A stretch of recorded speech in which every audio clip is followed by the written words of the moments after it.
జై శ్రీమన్నారాయణ. ఓం నమో భగవతే వాసుదేవాయ నమః. ఓం నమః శివాయ. శ్రీమాత్రే నమః.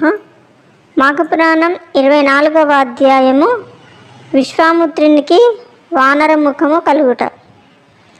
వీడియోలోకి వెళ్ళే ముందు మన ఛానల్ని ఎవరైనా మొదటిసారి చూస్తున్నట్లయితే ప్లీజ్ లైక్ చేయండి, షేర్ చేయండి, సబ్స్క్రైబ్ చేయండి. అలాగే పక్కనే ఉన్న బెల్ ఐకాన్ కూడా క్లిక్ చేసి ఆల్ అనే ఆప్షన్ ప్రెస్ చేసి ఉంచుకోండి. నేను వీడియోస్ అప్లోడ్ చేసిన వెంటనే మీకు నోటిఫికేషన్ ద్వారా వస్తాయి. ఇక వీడియోలోకి వెళ్దామా. మరి మాఘపురాణం 24వ అధ్యాయము విశ్వామిత్రునికి వానర ముఖము కలుగుట. శూద్ర స్త్రీ వృత్తాంతము.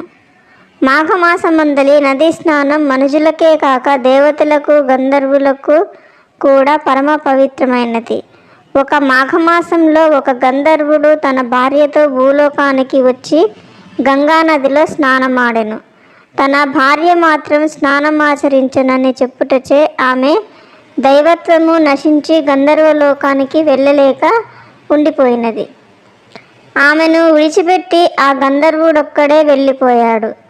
ఆమె అడవిలో తిరుగుతూ విశ్వామిత్రుడు ఉన్న చోటకు వెళ్ళి వయ్యారంగా క్రీగంట చూచెను. ఆమె అందము యవనానికి విశ్వామిత్రుడు తన్మయుడై ఆమెను ప్రేమించుటచే ఇద్దరు కామక్రీడలతో తేలియాడుచుండగా మరలా ఆ గంధర్వుడు భార్యను వెతుకుతూ వచ్చి చూడగా విశ్వామిత్రుడు గంధర్వ స్త్రీ క్రీడించుచుండిరి. ఆ దృశ్యమును చూచి మండిపడుచు, నీవు తపస్వి అయి ఉండి కూడా కామతృష్ణ గల వాడివైతివి, కావున నీకు కోతిముఖము సంభవించుగాక అని విశ్వామిత్రుడిని శపించెను. ఓసి కులట, నీవు పాషాణమై పడి ఉండి మణి భార్యను శపించి వెళ్ళిపోయాడు.